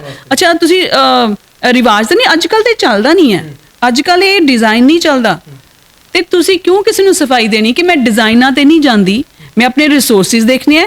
ਨੰਬਰ 2, ਮੈਂ ਇਹਦੇ ਪਿੱਛੇ ਇੱਕ ਸਮਝਦਾਰੀ ਵੀ ਵਰਤਣੀ ਹੈ, ਮੈਂ ਫालतू ਕਿਉਂ ਖਰੀਦਾਂ? ਤੇ ਸਭ ਤੋਂ ਵੱਡੀ ਗੱਲ ਸੀ ਕੋਵਿਡ ਨੇ ਜੋ ਸਾਰਿਆਂ ਨੂੰ ਸਾਨੂੰ ਸੈਟਬੈਕ ਲਗਾਇਆ ਕਾਰੋਬਾਰਾਂ ਵਿੱਚ। ਉਹਦੇ ਵਿੱਚ ਸਭ ਤੋਂ ਵੱਡੀ ਸਮਝਦਾਰੀ ਸੀ ਕਿ ਜੇ ਤੁਹਾਡੇ ਕੋਲ ਸੋਮੇ ਹੈਗੇ ਨੇ, ਸੋਰਸਿਸ ਹੈਗੇ ਨੇ, ਉਹਨਾਂ ਨੂੰ ਸਮਝਦਾਰੀ ਨਾਲ ਵਰਤੋ। ਫਿਰ ਮੈਂ ਪੁਰਾਣੇ ਕੱਪੜੇ ਪਹਿਲਾਂ ਘਰੋਂ ਕੱਢੇ, ਉਹਨਾਂ 'ਚ ਕੁਝ ਬਣਾਇਆ। ਦੂਸਰਾ, ਸਾਨੂੰ ਇਹ ਵੀ ਪਤਾ ਸੀ ਕਿ ਸਿੰਗਲ ਯੂਜ਼ ਪਲਾਸਟਿਕ ਜਿਹੜਾ ਹੈ ਬੰਦ ਹੋਣਾ ਚਾਹੀਦਾ ਹੈ, ਉਹਦੇ ਲਈ ਥੈਲਾ ਵਰਤੋ ਜੀ। ਇਹ ਐਕਟੀਵਿਟੀਆਂ ਕਰਦੇ ਆਏ ਸੀ। ਫੁਰਸਤ ਹੋਣ ਕਰਕੇ ਮੈਂ ਘਰੋਂ ਕੱਪੜੇ ਕੱਢੇ, ਫਿਰ ਆਪਣੀਆਂ ਕੁਝ ਫਰੈਂਡਸ ਤੋਂ ਮੰਗੇ ਤੇ ਉਹਨਾਂ ਨੇ ਕਹਿਣਾ ਸ਼ੁਰੂ ਕੀਤਾ ਵੀ ਮੈਂ ਇੱਕ ਪ੍ਰੋਜੈਕਟ ਸ਼ੁਰੂ ਕਰਨਾ ਚਾਹੁੰਦੀ ਹਾਂ ਜਿਸ 'ਚ ਪੁਰਾਣੇ ਕੱਪੜੇ ਇਕੱਠੇ ਕਰਕੇ ਅਸੀਂ ਉਹਨਾਂ ਨੂੰ ਰੀਸਾਈਕਲ ਕਰਾਂਗੇ। ਤੁਸੀਂ ਮੇਰੇ ਇੱਥੇ ਸੈਂਟਰ 'ਚ ਦੇਖੋਗੇ ਕਿ ਬੋਰੀਆਂ ਵੀ ਭਰੀਆਂ ਪਈਆਂ ਨੇ, ਉਹ ਕਾਤਰਾਂ ਦੀਆਂ ਬੋਰੀਆਂ ਨੇ ਕਿ ਜਿਹੜਾ ਸਾਰਾ ਕੱਪੜਾ ਯੂਜ਼ ਕਰ ਲਿਆ ਉਹ 'ਚ ਜਿਹੜੇ ਛੋਟੇ ਛੋਟੇ ਟੁਕੜੇ ਬਚ ਗਏ ਉਹ ਵੀ ਅਸੀਂ ਕੂੜੇ 'ਚ ਨਹੀਂ ਸੁੱਟਦੇ, ਇਹਨਾਂ ਨੂੰ ਅਸੀਂ ਪਿੰਜਣ ਲਈ ਰਖਵਾ ਲਿਆ ਕਿ ਇਹਨਾਂ ਦੀ ਅਸੀਂ ਰੂਮ ਬਣਾਵਾਂਗੇ, ਇਹਨਾਂ ਨੂੰ ਵੀ ਯੂਟਿਲਾਈਜ਼ ਕਰਾਂਗੇ। ਕਿਉਂਕਿ ਸਾਨੂੰ ਜਿਹੜਾ ਸੋਲਿਡ ਵੇਸਟ ਮੈਨੇਜਮੈਂਟ ਇਹ ਸਿਖਾਉਂਦੀ ਹੈ ਕਿ ਜੇ ਤੁਸੀਂ ਪਰੇਸ਼ਾਨ ਹੁੰਦੇ ਹੋ ਗਲੀਆਂ 'ਚ ਲੱਗਣ ਵਾਲੇ ਕੂੜੇ ਦੇ ਢੇਰਾਂ ਤੋਂ, ਜਾਂ ਜਿਹੜੇ ਵੱਡੇ ਵੱਡੇ ਪਹਾੜ ਬਣ ਰਹੇ ਨੇ ਕੂੜੇ ਦੇ, ਤੁਸੀਂ ਦੇਖਦੇ ਕਿ ਪਰੇਸ਼ਾਨ ਹੁੰਦੇ ਹੋ, ਡਰਦੇ ਹੋ, ਤੇ ਅਸੀਂ ਕੀ ਕਰਦੇ ਵੱਧੋ ਵੱਧ ਪ੍ਰਸ਼ਾਸਨ ਨੂੰ ਕੋਸ ਦਿੰਦੇ ਹਾਂ। ਪਰ ਸਭ ਤੋਂ ਵੱਡੇ ਕਲਪ੍ਰਿਟ ਅਸੀਂ ਖੁਦ ਵੀ ਹਾਂ। ਅਸੀਂ ਇੰਨਾ ਕੂੜਾ ਕ੍ਰੀਏਟ ਕਰਦੇ ਹਾਂ ਅਨਨੈਸੈਸਰਲੀ, ਔਰ ਉਹਦੇ ਲਈ ਅਸੀਂ ਜ਼ਿੰਮੇਵਾਰੀ ਵੀ ਨਹੀਂ ਚੱਕਦੇ। ਜਿੰਨੀ ਦੇਰ ਤੱਕ ਤੁਸੀਂ ਆਪਣੇ ਕੂੜੇ ਦੀ ਖੁਦ ਜ਼ਿੰਮੇਵਾਰੀ ਨਹੀਂ ਚੱਕੋਗੇ, ਕੂੜਾ ਨਹੀਂ ਖਤਮ ਹੋਣਾ, ਤੇ ਤੁਸੀਂ ਬਲੇਮ ਭਾਵੇਂ ਸਦੀਆਂ ਤੱਕ ਕਰਦੇ ਰਹੋ ਪ੍ਰਸ਼ਾਸਨ ਨੂੰ ਜਾਂ ਲੋਕਾਂ ਨੂੰ ਜਾਂ ਕਰਮਚਾਰੀਆਂ ਨੂੰ। ਸੋ ਉਹ ਸਮਝ ਆ ਗਈ ਕਿ ਮੇਰਾ ਕੂੜਾ ਮੇਰੀ ਜ਼ਿੰਮੇਵਾਰੀ ਹੈ। ਠੀਕ ਹੈ, ਮੈਂ ਵੱਡੇ ਸਾਰੇ ਕੂੜੇ ਦੀ ਜ਼ਿੰਮੇਵਾਰੀ ਨਹੀਂ ਨਿਭਾ ਸਕਦੀ, ਪਰ ਮੈਂ ਕੱਪੜਿਆਂ ਦੇ ਕੂੜੇ ਦੀ ਜ਼ਿੰਮੇਵਾਰੀ ਲੈ ਲਈ ਕਿ ਥੋੜਾ ਜਿਹਾ ਮੇਰਾ ਆਪਣੇ ਘਰ ਦਾ, ਆਪਣੇ ਦੋਸਤਾਂ ਮਿੱਤਰਾਂ, ਆਪਣੀਆਂ ਫਰੈਂਡਸ ਦੇ ਘਰ ਦਾ। ਤੇ ਫਿਰ ਉਸ ਤੋਂ ਬਾਅਦ ਜਦੋਂ ਮੈਂ ਸ਼ੁਰੂ ਕਰ ਲਿਆ, ਫਿਰ ਇਹਨੂੰ ਇੱਕ ਨਾਮ ਦਿੱਤਾ ਕਿ ਨਾਮ ਕੀ ਦਿੱਤਾ ਜਾਏ। ਜਦੋਂ ਹਰੀਆਂ ਚਿੜੀਆਂ ਰੱਖਿਆ, ਮੈਨੂੰ ਲੱਗਾ ਕਿ ਟਿਪੀਕਲ ਜਿਹਾ ਦਿਨ ਲੱਗੂਗਾ, ਕਿਸੇ ਨੂੰ ਇਹ ਤਾਂ ਨਹੀਂ ਲੱਗੂਗਾ ਕੀ ਨਾਮ ਰੱਖ ਲਿਆ। ਫਿਰ ਮੈਂ ਆਪਣੀ ਟੀਮ ਤੋਂ ਪੁੱਛਿਆ ਤੇ ਕਹਿੰਦੇ ਮੈਡਮ ਬਹੁਤ ਵਧੀਆ। ਮੈਂ ਕਿਹਾ ਔਕਵਰਡ ਤਾਂ ਨਹੀਂ ਲੱਗਦਾ, ਅਜੀਬ ਤਾਂ ਨਹੀਂ ਲੱਗਦਾ? ਨਹੀਂ, ਪਹਿਲਾਂ ਮੈਂ ਰੱਖ ਰਹੀ ਸੀ ਹਰੀ ਚਿੜੀ। ਕਹਿੰਦੇ ਨਹੀਂ ਮੈਮ, ਉਹ ਦਿਲਾਂ ਜਿਵੇਂ ਇਕੱਲੇ ਚੱਲ ਰਹੇ ਹੋ, ਹਰੀਆਂ ਚਿੜੀਆਂ ਮੀਨਸ ਇੱਕ ਪੂਰੀ ਡਾਰ ਚੱਲ ਰਹੀ ਹੈ ਚਿੜੀਆਂ ਦੀ, ਹੈ ਨਾ, ਤਾਂ ਉਹਦੇ ਨਾਲ ਇੱਕ ਪੋਜ਼ਿਟਿਵਿਟੀ ਦਾ ਅਹਿਸਾਸ ਆਉਂਦਾ। ਫਿਰ ਸਾਡੀਆਂ ਇਹ ਹਰੀਆਂ ਚਿੜੀਆਂ ਜਿਹੜੀਆਂ ਅਸੀਂ ਇਹਨਾਂ ਨੂੰ ਪੈਦਾ ਕੀਤਾ, ਅਸੀਂ ਇਹਦਾ ਬਣੀਆਂ ਇਹ ਥੈਲੇ ਵੀ ਲੈ ਕੇ ਚੱਲਦੀਆਂ ਨੇ, ਤੇ ਦੂਜਾ ਤੁਸੀਂ ਦੇਖਿਆ ਹੋਣਾ ਇਹ ਪੇਪਰ ਬੈਗ ਵੀ ਲੈ ਕੇ ਚੱਲਦੀਆਂ ਨੇ। ਠੀਕ ਹੈ, ਔਰ ਇਹ ਵੀ ਜਿਹੜਾ ਹੈ ਦਵਿੰਦਰ, ਇਹ ਵੇਸਟ ਦਾ ਬਣਾਇਆ ਹੋਇਆ। ਇਹ ਕੁਲਫੀ ਦੇ ਤਿੱਲੇ ਨੇ, ਉਹ ਇੱਕ ਦੋ ਵਾਰੀ ਗਰਮੀਆਂ 'ਚ ਖਾਧੀਆਂ ਸੀ ਤੇ ਮੈਂ ਸੁੱਟਣ ਨਹੀਂ ਦਿੰਦੀ। ਆਹ ਬੋਟਲਸ ਦੇ ਢੱਕਣ ਨੇ, ਇਹ ਚਲੋ ਅਸੀਂ ਪ੍ਰਿੰਟ ਕਰਾ ਲਿਆ ਸੀ। ਤੇ ਇਹ ਵੀ ਜਿਹੜੇ ਸਾਡੇ ਕੱਪੜੇ ਛੋਟੇ ਛੋਟੇ ਵੱਜ ਜਾਂਦੇ, ਉਹਦੇ 'ਚ ਉਹਨਾਂ ਦੇ ਕੁੜੀਆਂ ਨੇ ਸਾਡੀਆਂ ਨੇ ਥੈਲੇ ਬਣਾਏ ਨੇ। ਤੇ ਇਹ ਵੀ ਅਸੀਂ ਪੇਪਰ ਬੈਗਸ ਬਣਾਉਂਦੇ ਹਾਂ, ਉਹਦੇ ਵਿੱਚ ਜਿਹੜੀ ਕਾਤਰ ਛੋਟੀ ਜੀ ਬਚੀ ਹੈ। ਤੇ ਆਹ ਜਿਹੜੀ ਵਿੱਚ ਲੱਗੀ ਹੋਈ ਹੈ ਜੂਟ ਦੀ, ਇਹ ਬੋਰੀ ਦਾ ਇੱਕ ਟੁਕੜਾ ਸਾਡੇ ਗੁਆਂਢੀਆਂ ਨੇ ਸੋਫਾ ਜਿਹੜਾ ਸੀਗਾ ਰੈਨੋਵੇਟ ਕਰਵਾਇਆ ਸੀ, ਬਣਵਾਇਆ ਸੀ, ਉਹ ਉੜਦਾ ਫਿਰਦਾ ਸੀ। ਤੇ ਮੈਂ ਪੁੱਛ ਲਿਆ, ਮੈਂ ਕਿਹਾ ਮੈਂ ਲੈ ਲਵਾਂ? ਕਹਿੰਦੀ ਹਾਂਜੀ ਹਾਂਜੀ ਦੀ ਤੁਸੀਂ ਲੈ ਲਓ, ਕੀ ਕਰਨਾ। ਉਹ ਹਲੇ ਤੱਕ ਖਤਮ ਨਹੀਂ ਹੋਇਆ ਕਿਉਂਕਿ ਇਹ 'ਚ ਨਿੱਕੇ ਨਿੱਕੇ ਧਾਗੇ ਕੱਢ ਕੇ ਜਾਂ ਨਿੱਕੇ ਨਿੱਕੇ ਟੁਕੜੇ ਕੱਢ ਕੇ ਅਸੀਂ ਯੂਜ਼ ਕਰ ਲਈਦੇ ਹਾਂ। ਸੋ ਗੱਲ ਇਹ ਹੈ ਕਿ ਜਦੋਂ ਤੁਹਾਨੂੰ ਅਹਿਸਾਸ ਹੋ ਜਾਂਦਾ ਹੈ ਕਿ ਵੇਸਟ ਨੂੰ ਤੁਸੀਂ ਖੁਦ ਮੈਨੇਜ ਕਰਨਾ ਹੈ, ਤੇ ਤੁਹਾਨੂੰ ਕੋਈ ਵੀ ਚੀਜ਼ ਕੂੜਾ ਨਹੀਂ ਲੱਗੇਗੀ। ਕੂੜੇ 'ਚ ਹੱਥ ਮਾਰਨ ਤੋਂ ਤੁਹਾਨੂੰ ਗੁਰੇਜ਼ ਨਹੀਂ ਹੋਏਗਾ, ਕਿਉਂਕਿ ਕੂੜਾ ਨਹੀਂ ਹੈ, ਉਹ ਸਾਡੀ ਬੇਵਕੂਫੀ ਹੈ, ਸਾਡੀ ਨਾਸਮਝੀ ਹੈ। ਸੋ ਕੱਪੜੇ ਦੇ ਜਿਹੜੇ ਥੈਲੇ ਬਣਾਉਣ ਲਈ ਥੋੜਾ ਬਹੁਤ ਮੈਂ ਖੁਦ ਸ਼ੁਰੂ ਕਰ ਲਿਆ। ਫਿਰ ਮੈਨੂੰ ਲੱਗਾ ਕਿ ਕੁਝ ਲੇਡੀਜ਼ ਨੂੰ ਜੋੜਾਂ ਜਿਹੜੀਆਂ ਤੇ ਕੰਮ ਵੀ ਕਰਨਗੀਆਂ, ਜਿਹੜੀਆਂ ਦੀ ਅਰਨਿੰਗ ਵੀ ਹੋਏਗੀ, ਕਿਉਂਕਿ ਅਸੀਂ ਅਲਟੀਮੇਟਲੀ ਇਹਨੂੰ ਬਣਾਉਣ ਤੋਂ ਬਾਅਦ ਸੇਲ ਕਰਾਂਗੇ। ਫਿਰ ਮੇਰੀ ਇੱਕ ਫਰੈਂਡ ਕਹਿ ਸਕਦੇ ਹੋ, ਮੇਰੀ ਸਟੂਡੈਂਟ ਕਹਿ ਸਕਦੇ ਹੋ, ਅਵਨੀਤ, ਉਹਦੇ ਨਾਲ ਮੁਲਾਕਾਤ ਹੋਈ ਤੇ ਉਹਨੂੰ ਮੈਂ ਦੱਸਿਆ ਕਿ ਮੈਂ ਦਰਸ ਸ਼ੁਰੂ ਕਰਨਾ ਚਾਹੁੰਦੀ ਹਾਂ ਤੇ ਮੈਨੂੰ ਕੁਝ ਲੇਡੀਜ਼ ਜਾਂ ਲੜਕੀਆਂ ਦੱਸੋ। ਫਿਰ ਉਹਨੇ ਮੈਨੂੰ ਇੱਕ ਟੀਮ ਨਾਲ ਮਿਲਾਇਆ ਤੇ ਉਹਨਾਂ ਦੀ ਟ੍ਰੇਨਿੰਗ ਕੀਤੀ। ਕੁਝ ਮੇਰੇ ਆਪਣੇ ਸੰਪਰਕ ਵਿੱਚ ਸੀ। ਫਿਰ ਉਹ 8-10 ਜਣੀਆਂ ਅਸੀਂ ਮਿਲ ਕੇ ਫਿਰ ਉਹਦਾ ਤੁਸੀਂ ਪਿੱਛੇ ਦੇਖ ਰਹੇ ਹੋ ਕਿ ਆ ਸਾਰਾ ਸਾਡਾ ਜਿਹੜਾ ਇਹ ਮੈਂ ਖੁਦ ਬਣਾਇਆ ਹੈ, ਇਹਦਾ ਸਾਰਾ ਲਿਟਰੇਚਰ, ਇਹਦਾ ਸਾਰਾ ਜਿਹੜਾ ਤੁਸੀਂ ਕਹਿ ਸਕਦੇ ਹੋ ਐਂਬਲਮ ਹੈ। ਯੈਸ, ਔਰ ਇਹਦੇ ਵਿੱਚ ਇਹ ਸਾਡੀ ਸੰਸਥਾ ਹੈ ਮੇਰੇ ਫਾਦਰ ਦੇ ਨਾਮ ਤੇ, ਕਿਉਂਕਿ ਉਹ 2004 ਦੇ ਵਿੱਚ ਸਾਨੂੰ ਛੱਡ ਕੇ ਚਲੇ ਗਏ ਸੀਗੇ, ਤੇ ਉਹਨਾਂ ਦੇ ਨਾਮ ਤੇ ਸਰਦਾਰ ਅਜੀਤ ਸਿੰਘ ਫਾਊਂਡੇਸ਼ਨ ਸੁਸਾਇਟੀ ਮੈਂ ਜਿਹੜੀ ਸ਼ੁਰੂ ਕੀਤੀ ਹੈ। ਤੇ ਨਗਰ ਨਿਗਮ ਦਾ ਇੱਕ ਅਦਾਰਾ ਹੈ ਨੈਸ਼ਨਲ ਅਰਬਨ ਲਾਈਵਲੀਹੁੱਡ ਮਿਸ਼ਨ, ਉਹਦੇ ਵਿੱਚ ਕੀ ਹੈ, ਔਰਤਾਂ ਲਈ ਰੁਜ਼ਗਾਰ ਪੈਦਾ ਕਰਨ ਦੇ ਮੌਕੇ ਜਿਹੜੇ ਨੇ ਉਹ ਕ੍ਰੀਏਟ ਕਰਦੇ ਆ। ਉਹਨਾਂ ਤੋਂ ਮੈਂ ਮਦਦ ਲਈ ਸਾਡੇ joint commissioner major Amit Sarin ਜੀ PCS, ਔਰ ਸਾਡੇ ਪ੍ਰੋਜੈਕਟ ਦੇ APO ਨੇ ਮੈਡਮ ਨਿਰਮਲਜੀਤ ਕੌਰ, ਉਹਨਾਂ ਨੇ ਸਹਿਯੋਗ ਦਿੱਤਾ। ਤੇ ਫਿਰ ਸਵੱਛ ਭਾਰਤ ਮਿਸ਼ਨ, ਕਿਉਂਕਿ ਉਹਦੀ ਮੈਂ ਖੁਦ ਹਿੱਸਾ ਹਾਂ, ਕਿਉਂਕਿ ਵੇਸਟ ਮਟੀਰੀਅਲ ਤੇ ਕੰਮ ਕਰ ਰਹੇ ਹਾਂ, ਤੇ ਉਹਨਾਂ ਸਾਰਿਆਂ ਦੇ ਛੋਟੇ ਛੋਟੇ ਸਹਿਯੋਗ ਨਾਲ ਕੁਝ ਮੈਂ ਆਪਣੇ ਕੋਲੋਂ ਕੀਤਾ। ਜ਼ਿਆਦਾ ਤਾਂ ਮੇਰੇ ਕੋਲ ਨਹੀਂ ਆ, ਪਰ ਮੈਨੂੰ ਲੱਗਾ ਕਿ ਇੱਕ ਅੱਛੇ ਕੰਮ ਨੂੰ ਸ਼ੁਰੂ ਕਰਨ ਲਈ ਕਰ ਸਕਦੇ ਹਾਂ। ਫਿਰ ਹਰੀਆਂ ਚਿੜੀਆਂ ਨੂੰ ਅਸੀਂ ਲਾਂਚ ਕੀਤਾ 15 ਜੂਨ ਨੂੰ। ਸਾਡੇ ਮਾਨਯੋਗ ਮੇਅਰ ਸ਼੍ਰੀ ਜਗਦੀਸ਼ ਰਾਜ ਰਾਜਾ ਜੀ, ਸਾਡੇ ਕਮਿਸ਼ਨਰ ਸਰ ਕਰਨੇਸ਼ ਸ਼ਰਮਾ ਜੀ, ਉਹਨਾਂ ਨੇ ਇਸ ਪ੍ਰੋਗਰਾਮ ਨੂੰ ਲਾਂਚ ਕੀਤਾ। ਤੇ ਜਦੋਂ ਵੀ ਕਦੇ ਸਾਨੂੰ ਜ਼ਰੂਰਤ ਪੈਂਦੀ ਹੈ ਕਿਸੇ ਨਾ ਕਿਸੇ ਤਰ੍ਹਾਂ ਦੀ ਮਦਦ ਦੀ, ਉਹ ਮਿਲਦੀ ਰਹਿੰਦੀ ਹੈ। ਹੰਸਰਾਜ ਮਹਿਲਾ ਮਹਾਵਿਦਿਆਲਾ ਨਾਲ ਸਾਡਾ MOU ਸਾਈਨ ਹੈ, ਖਾਲਸਾ ਕਾਲਜ ਨਾਲ MOU ਸਾਈਨ ਹੈ। ਉਹਦੇ ਲਈ ਅਸੀਂ ਥੋੜੇ ਦਿਨ ਪਹਿਲਾਂ ਇੱਕ ਐਗਜ਼ੀਬਿਸ਼ਨ ਵੀ ਲਗਾਈ ਹੈ, ਉਹਦੇ 'ਚ ਉਹਨਾਂ ਦੀ ਅਰਨਿੰਗ ਵੀ ਹੋ ਰਹੀ ਹੈ। ਸੋ ਮੇਰਾ ਮਕਸਦ ਹਰੀਆਂ ਚਿੜੀਆਂ ਪ੍ਰੋਜੈਕਟ ਦੇ ਤਹਿਤ ਇੱਕ ਤਾਂ ਅਸੀਂ ਸੋਲਿਡ ਵੇਸਟ ਮੈਨੇਜਮੈਂਟ ਦੇ ਅੰਡਰ ਜਿਹੜਾ ਕੱਪੜਿਆਂ ਦਾ ਕਲੌਥ ਵੇਸਟ ਹੈ ਉਹਨਾਂ ਨੂੰ ਰੀਸਾਈਕਲ ਕਰ ਰਹੇ ਹਾਂ, ਰੀਯੂਜ਼ ਕਰ ਰਹੇ ਹਾਂ, ਠੀਕ ਹੈ।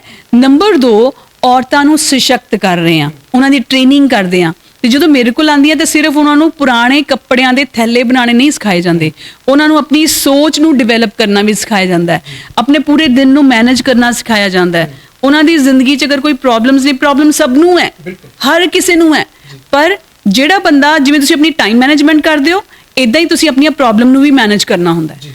ਉਹ ਉਹਨਾਂ ਦੀ ਭਾਸ਼ਾ ਦੇ ਵਿੱਚ, ਉਹਨਾਂ ਦੇ ਤਰੀਕੇ ਨਾਲ ਸਮਝਾਇਆ ਜਾਂਦਾ ਹੈ। ਫਿਰ ਅਸੀਂ ਕੱਪੜੇ ਵੱਖ-ਵੱਖ ਥਾਵਾਂ ਤੋਂ ਇਕੱਠੇ ਕਰਦੇ ਹਾਂ। ਮੈਨੂੰ HME ਕਾਲਜ ਤੋਂ ਵੀ ਕਾਫੀ ਸਾਰੇ ਕੱਪੜੇ ਮਿਲੇ, ਖਾਲਸਾ ਕਾਲਜ ਤੋਂ ਵੀ ਮਿਲੇ, ਫਿਰ ਮੇਰੀਆਂ ਆਪਣੀਆਂ ਫਰੈਂਡਸ ਨੇ ਉਹਨਾਂ ਤੋਂ ਮਿਲੇ, ਮੇਰੇ ਕਈ ਸਾਥੀ ਨੇ ਉਹ ਇੱਥੇ ਲਿਆ ਕੇ ਮੈਨੂੰ ਛੱਡ ਜਾਂਦੇ ਆ।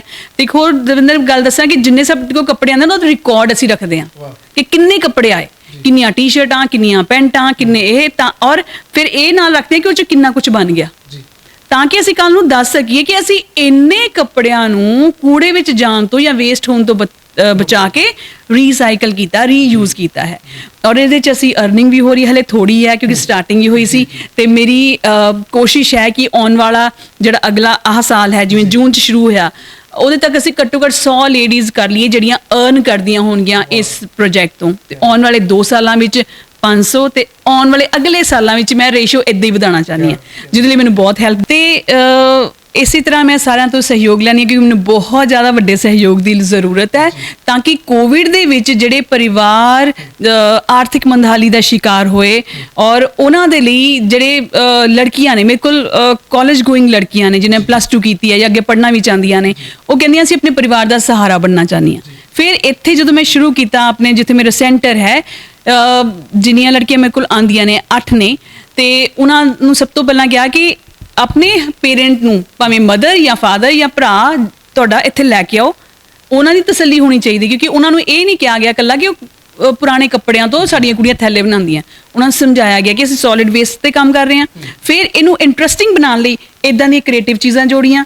ਤੁਸੀਂ ਆ ਵੀ ਦੇਖ ਰਹੇ ਹੋਵੋਗੇ, ਇਹ ਵੀ ਵੇਸਟ ਤੋਂ ਹੀ ਕ੍ਰੀਏਟ ਕੀਤਾ ਗਿਆ, ਇਹ ਵੀ ਉਹ ਕੁੜੀਆਂ ਨੇ ਕੀਤਾ। ਮੈਨੂੰ ਹਲਕਾ ਹਲਕਾ ਦੱਸ ਦਿੰਦੀ ਹਾਂ ਕੁਝ ਚੀਜ਼ਾਂ। ਇਹ ਵੇਸਟ ਬੋਟਲਸ ਨੇ, ਇਹ ਵੇਸਟ ਦੁਪੱਟਾ ਇੱਕ ਸੀਗਾ, ਉਹਦੇ ਵਿੱਚੋਂ ਕੁਝ ਸਾਡੇ ਕੋਲ ਕਾਤਰਾਂ ਬਚ ਗਈਆਂ ਸੀਗੀਆਂ ਬਜਾਏ ਸੇ ਸੁੱਟਣ ਦੇ। ਇੱਕ ਬੜਾ ਅੱਛਾ ਸਾਡੇ ਲਈ ਡੈਕੋਰੇਸ਼ਨ ਪੀਸ ਹੈ। ਅਸੀਂ ਜਦੋਂ ਵੀ ਕਿਤੇ ਬਾਹਰ ਐਗਜ਼ੀਬਿਸ਼ਨ ਤੇ ਜਾਂਦੇ ਹਾਂ, ਆਪਣੇ ਪੀਸਿਸ ਨਾਲ ਲੈ ਕੇ ਜਾਂਦੇ ਹਾਂ। ਤੇ ਉਸ ਤੋਂ ਇਲਾਵਾ ਲਗਾਤਾਰ ਕੰਮ ਚੱਲਦਾ ਰਹਿੰਦਾ ਹੈ। ਟਾਈਮ ਸਭ ਦੇ ਅਲੱਗ-ਅਲੱਗ ਨੇ, ਫਿਕਸ ਨੇ। ਕਿਸੇ ਨੇ ਸਵੇਰੇ ਆਉਣਾ, ਸਵੇਰੇ ਆ ਜਾਂਦੀਆਂ ਨੇ 2-4, ਕਿਸੇ ਨੇ ਸ਼ਾਮੀ ਆਉਣਾ, ਸ਼ਾਮੀ ਆ ਜਾਂਦੀਆਂ ਨੇ। ਕੁਝ ਲੜਕੀਆਂ ਜਿਹੜੇ ਘਰੋਂ ਕੰਮ ਕਰਦੀਆਂ, ਹਫਤੇ ਜਾਂ 10 ਦਿਨ ਬਾਅਦ ਆ ਜਾਣਗੀਆਂ, ਜਾਂ 2-4 ਦਿਨ ਬਾਅਦ ਆ ਜਾਣਗੀਆਂ, ਆਪਣਾ ਸਮਾਨ ਲੈ ਕੇ ਚਲ ਜਾਂਦੀਆਂ, ਬਣਾ ਕੇ ਦੇ ਜਾਂਦੀਆਂ। ਇਹ ਹਲੇ ਬੜੇ ਟਾਈਨੀ ਪ੍ਰੋਜੈਕਟ ਹੈ, ਪਰ ਇਹਨੂੰ ਮੈਂ ਬਹੁਤ ਵੱਡੇ ਲੈਵਲ ਤੇ ਲੈ ਕੇ ਜਾਣਾ ਚਾਹੁੰਦੀ ਹਾਂ, ਜਿਹਦੇ ਵਾਸਤੇ ਜਿੰਨਾ ਸਹਿਯੋਗ ਹੋ ਸਕੇ। ਤੁਹਾਡਾ ਵੀ ਇਹ ਜਿਹੜਾ ਯਤਨ ਹੈ, ਇਹ ਵੀ ਮੇਰੇ ਲਈ ਇੱਕ ਬਹੁਤ ਵੱਡਾ ਸਹਿਯੋਗ ਹੈ। ਮੈਮ, ਅੱਜ ਮੈਨੂੰ ਪਹਿਲੀ ਵਾਰ ਐਂ ਲੱਗ ਰਿਹਾ ਕਿ ਮਤਲਬ ਇੱਕ ਐਂਕਰ ਦਾ ਕੰਮ ਹੁੰਦਾ, ਉਹਨੂੰ ਪੁੱਛਣਾ ਮੈਡਮ ਇਸ ਤਰ੍ਹਾਂ ਕਿਉਂ ਹੋਇਆ, ਕਿੱਦਾਂ ਹੋਇਆ। ਮੇਰੇ ਸਾਰੇ ਸਵਾਲਾਂ ਦਾ ਜਵਾਬ ਤੁਸੀਂ ਆਪ ਹੀ ਦੇਤਾ। ਅੱਜ ਮੈਨੂੰ ਲੱਗਦਾ ਪੁੱਛਣ ਨੂੰ ਕੁਝ ਰਹਿ ਨਹੀਂ ਗਿਆ, ਬਟ ਪ੍ਰੋਗਰਾਮ ਸਾਨੂੰ ਇੱਥੇ ਖਤਮ ਕਰਨਾ ਪਊਗਾ ਕਿਉਂਕਿ ਸਮਾਂ ਜਿਹੜਾ ਇਜਾਜ਼ਤ ਨਹੀਂ ਦਿੰਦਾ। ਬਟ ਮੈਮ, ਜਾਣਦੇ ਹੋਏ, ਜਦੋਂ ਮੈਂ ਪਹਿਲਾਂ ਗੱਲ ਕੀਤੀ ਸੀ, ਕਿਤੇ ਨਾ ਕਿਤੇ ਕੁੜੀਆਂ ਨੂੰ ਦੱਬਿਆ ਜਾ ਰਿਹਾ, ਉਹਨਾਂ ਨੂੰ ਉੱਪਰ ਨਹੀਂ ਆਉਣ, ਸਮਾਜ ਜਿਹੜਾ ਸਾਡਾ ਉੱਪਰ ਨਹੀਂ ਆ ਰਿਹਾ, ਆਉਣ ਦੇ ਰਿਹਾ, ਕਿਉਂਕਿ ਸਿਰਫ ਕੁੜੀਆਂ ਨੂੰ ਇਹ ਸਮਝੇਗਾ ਕਿ ਰੋਟੀ ਪਕਾਉਣੀ ਆ, ਘਰ ਦੀ ਸਬਜ਼ੀ ਬਣਾਉਣੀ ਆ ਤੇ ਵਿਆਹ ਕਰ ਦੇਣਾ ਆ। ਬਸ ਜਾਂਦੇ ਵਾਰੀ ਤੁਸੀਂ ਸਾਡੀ ਕੁੜੀਆਂ ਨੂੰ, ਸਾਡੇ ਜਿਹੜੇ ਸਮਾਜ ਆ, ਉਹਨੂੰ ਕੁਝ ਮੈਸੇਜ ਦੇਣਾ ਚਾਹੋ। ਸਭ ਤੋਂ ਵੱਡੀ ਗੱਲ ਹੈ ਕਿ ਜਿਹੜਾ ਅਸੀਂ ਕਹਿੰਦੇ ਹਾਂ ਕਿ ਕੁੜੀਆਂ ਸਿਰ ਤੇ ਬੋਝ ਨੇ, ਉਹ ਅਸੀਂ ਖੁਦ ਬਣਾਉਂਦੇ ਹਾਂ ਬੋਝ। ਹੁਣ ਮੈਂ ਇੱਕ ਐਗਜ਼ਾਮਪਲ ਦਿੰਦੀ ਹਾਂ ਕਿ ਅਸੀਂ ਕੁੜੀਆਂ ਨੂੰ ਕੱਪੜੇ ਦੀਆਂ ਪੰਡਾਂ ਬਣਾਉਂਦੇ ਹਾਂ। ਜੋ ਕੱਪੜੇ ਦੀ ਪੰਡ ਬਣਾਏ ਤੇ ਚੱਕ ਕੇ ਸਿਰ ਤੇ ਖੁਦ ਹੀ ਰੱਖਣੀ ਪਊਗੀ ਨਾ, ਖੁਦ ਨਹੀਂ ਚੱਲ ਸਕਦੀ। ਜੇ ਕੁੜੀਆਂ ਤੇ ਮੁੰਡੇ ਦੋਨੋਂ ਬਰਾਬਰ ਨੇ, ਮੈਂ ਕਦੇ ਨਹੀਂ ਕਹਿੰਦੀ ਮੁੰਡੇ ਨਹੀਂ ਸਹੀ ਤੇ ਕੁੜੀਆਂ ਸਹੀ ਨੇ, ਮਾਂ-ਬਾਪ ਲਈ ਦੋਨੋਂ ਬੱਚੇ ਬਰਾਬਰ ਨੇ। ਔਰ ਕੁੜੀਆਂ, ਔਰਤਾਂ ਸਾਡੇ ਸਮਾਜ ਦਾ 50% ਨੇ। ਤੇ ਸੋਚੋ, ਜੇ ਤੁਸੀਂ ਸਫਲਤਾਪੂਰਵਕ ਕੰਮ ਕਰਨਾ, ਵੱਡੀਆਂ ਅਚੀਵਮੈਂਟਸ ਕਰਨੀਆਂ, ਤੁਸੀਂ ਅੱਧੇ ਪੈਰਾਲਾਈਜ਼ਡ ਹੋ ਤਾਂ ਕੀ ਕਰੋਗੇ? ਸਾਡਾ ਸਮਾਜ ਅੱਧਾ ਪੈਰਾਲਾਈਜ਼ਡ ਹੈ ਜੇ ਕੁੜੀਆਂ ਸਸ਼ਕਤ ਨਹੀਂ, ਪੜ੍ਹੀਆਂ ਲਿਖੀਆਂ ਨਹੀਂ, ਸਮਝਦਾਰ ਨਹੀਂ। ਔਰ ਸਭ ਤੋਂ ਵੱਡੀ ਗੱਲ, ਪੜ੍ਹਨ ਦਾ ਮਤਲਬ ਇਹ ਨਹੀਂ ਕਿ ਤੁਸੀਂ ਡਿਗਰੀ ਲੈ ਲਈ, MBA ਕਰ ਲਈ, MA ਕਰ ਲਈ, ਤੁਸੀਂ ਆਫਿਸਰ ਤੱਕ ਬਣ ਗਏ। ਜੇ ਤੁਸੀਂ ਦਿਮਾਗੀ ਤੌਰ ਤੇ ਸਸ਼ਕਤ ਨਹੀਂ ਹੋ, ਦਿਮਾਗੀ ਤੌਰ ਤੇ ਮਜ਼ਬੂਤ ਨਹੀਂ ਹੋ, ਤੁਹਾਨੂੰ ਆਪਣੇ ਇਮੋਸ਼ਨਸ, ਆਪਣੇ ਵਿਚਾਰ ਜਿਹੜੇ ਨੇ ਨਾ ਤਾਂ ਪ੍ਰੋਪਰਲੀ ਪ੍ਰੈਜ਼ੈਂਟ ਕਰਨੇ ਆਉਂਦੇ, ਨਾ ਮੈਨੇਜ ਕਰਨੇ ਆਉਂਦੇ ਆ। ਅਗਰ ਉਹ ਨਹੀਂ ਹੈ ਤੇ ਕੁੜੀਆਂ ਉਹੀ ਕੱਪੜੇ ਦੀਆਂ ਪੰਡਾਂ ਹੀ ਨੇ, ਜਿਨ੍ਹਾਂ ਨੂੰ ਸਜਾ ਲਓ, ਕੱਪੜੇ ਪਵਾ ਲਓ। ਫਿਰ ਅਸੀਂ ਦੋਸ਼ ਕੁੜੀਆਂ ਦਿੰਦੇ ਹਾਂ ਕਿ ਕੁੜੀਆਂ ਬੋਝ ਨੇ, ਕਿਉਂਕਿ ਇਹਨਾਂ ਨਾਲ ਕਦੇ ਵੀ ਕੁਝ ਵੀ, ਕੋਈ ਵੀ ਆਪਣੀ ਮਨਮਰਜ਼ੀ ਕਰ ਸਕਦਾ ਇਹਨਾਂ ਨਾਲ। ਉਹ ਤਾਂ ਹੀ ਕਰ ਸਕਦਾ ਜਦੋਂ ਕੋਈ ਨਿਰਜੀਵ ਚੀਜ਼ ਹੈ, ਜਦੋਂ ਕੋਈ ਇੱਕ ਜ਼ਿੰਦਾ ਚੀਜ਼ ਹੈ, ਸਸ਼ਕਤ ਚੀਜ਼ ਹੈ, ਮਜ਼ਬੂਤ ਚੀਜ਼ ਹੈ, ਫਿਜ਼ੀਕਲੀ, ਮੈਂਟਲੀ, ਇਮੋਸ਼ਨਲੀ, ਤੇ ਉਹ ਚੀਜ਼ ਸਾਹਮਣੇ ਨਜ਼ਰ ਆਉਂਦੀ ਹੈ। ਸੂਰਜ ਨੂੰ ਕਹਿਣਾ ਨਹੀਂ ਪੈਂਦਾ ਕਿ ਮੈਨੂੰ ਹੱਥ ਨਾ ਲਾਓ, ਮੈਂ ਜਲਾ ਦੂੰਗਾ, ਉਹਨੂੰ ਕਹਿਣਾ ਨਹੀਂ ਪੈਂਦਾ। ਸੋ ਬੇਟੀਆਂ ਦੇ ਵਿੱਚ ਅਗਰ ਇਦਾਂ ਚੀਜ਼ਾਂ ਪੈਦਾ ਕਰੋਗੇ, ਉਹ ਤੁਰੀ ਜਾ ਰਹੀ ਇੱਕ ਲੜਕੀ ਜੋ ਨਜ਼ਰ ਆਉਂਦਾ ਹੈ ਕਿ ਬਈ ਇਹ ਚੋਂ ਕਿਰਨਾਂ ਨਿਕਲੀਆਂ ਨੇ, ਸਮਾਜ ਸਮਝਦਾਰੀ ਦੀਆਂ ਵੀ, ਸਲੀਕੇ ਦੀਆਂ ਵੀ। ਜ਼ਰੂਰੀ ਨਹੀਂ ਹੈ ਕਿ ਤੁਸੀਂ ਪੜ੍ਹ ਲਿਖ ਗਏ ਤੇ ਆਜ਼ਾਦ ਹੋਣਾ ਤੇ ਤੁਸੀਂ ਆਪਣੇ ਕੱਪੜੇ ਉਤਾਰ ਦੇਣੇ ਆ, ਉਹਦਾ ਉਹ ਮਤਲਬ ਨਹੀਂ ਹੈ। ਇੱਕ ਦਿਮਾਗੀ ਤੌਰ ਤੇ ਮਜ਼ਬੂਤ, ਦਿਮਾਗੀ ਤੌਰ ਦੇ ਉੱਪਰ ਸਸ਼ਕਤ, ਇਮੋਸ਼ਨਲੀ ਵਿਚਾਰ ਤੁਹਾਡੇ ਅੱਛੇ ਹੋਣ, ਤੁਹਾਨੂੰ ਚੰਗੇ ਮਾੜੇ ਦੀ ਪਰਖ ਹੋਵੇ, ਔਰ ਸਭ ਤੋਂ ਵੱਡੀ ਗੱਲ ਤੁਸੀਂ ਹਰ ਹਾਲਾਤ ਵਿੱਚ ਜੀਣਾ ਜਾਣਦੇ ਹੋਵੋ। ਕਿਉਂਕਿ ਅੱਜ ਦਾ ਮਾਹੌਲ ਇਦਾਂ ਦਾ, ਸਮੱਸਿਆਵਾਂ ਬਹੁਤ ਨੇ ਔਰ ਹਰ ਕਿਸੇ ਨੂੰ ਨੇ। ਜਿਹੜਾ ਉਹਨਾਂ ਸਮੱਸਿਆਵਾਂ ਨਾਲ ਕੋਪ ਅਪ ਕਰ ਜਾਂਦਾ ਹੈ ਉਹ ਜਿੱਤ ਜਾਂਦਾ ਹੈ, ਜਿਹੜਾ ਨਹੀਂ ਕਰ ਪਾਉਂਦਾ ਫਿਰ ਉਹ ਕਿਸੇ ਨਾ ਕਿਸੇ ਮਾੜੀ ਘਟਨਾ ਦਾ ਸ਼ਿਕਾਰ ਹੁੰਦਾ ਹੈ। ਤੇ ਫਿਰ ਅਸੀਂ ਕਹਿੰਦੇ ਹਾਂ ਕਿ ਕੁੜੀਆਂ ਬੋਝ ਨੇ। ਸੋ ਕੁੜੀਆਂ ਨੂੰ ਸਸ਼ਕਤ ਬਣਾਓ ਹਰ ਪੱਖੋਂ। ਮੈਮ ਬਹੁਤ ਬਹੁਤ ਸ਼ੁਕਰੀਆ ਗੱਲਬਾਤ ਕਰਨ ਲਈ, ਤੁਸੀਂ ਆਪਣਾ ਕੀਮਤੀ ਸਮਾਂ ਦਿੱਤਾ। ਇਸ ਦੇ ਨਾਲ ਹੀ ਸਾਡਾ ਜਿਹੜਾ ਪ੍ਰੋਗਰਾਮ ਇੱਥੇ ਖਤਮ ਹੁੰਦਾ ਹੈ ਤੇ ਅਗਲੀ ਵਾਰ ਇੱਕ ਨਵੇਂ ਚਿਹਰੇ ਦੇ ਨਾਲ ਤੁਹਾਡੇ ਰੂਬਰੂ ਹੋਵਾਂਗੇ। ਉਦੋਂ ਤੱਕ ਲਈ ਸਾਡਾ ਚੈਨਲ ਦੇਖਦੇ ਰਹੋ V24। ਸਤਿ ਸ਼੍ਰੀ ਅਕਾਲ।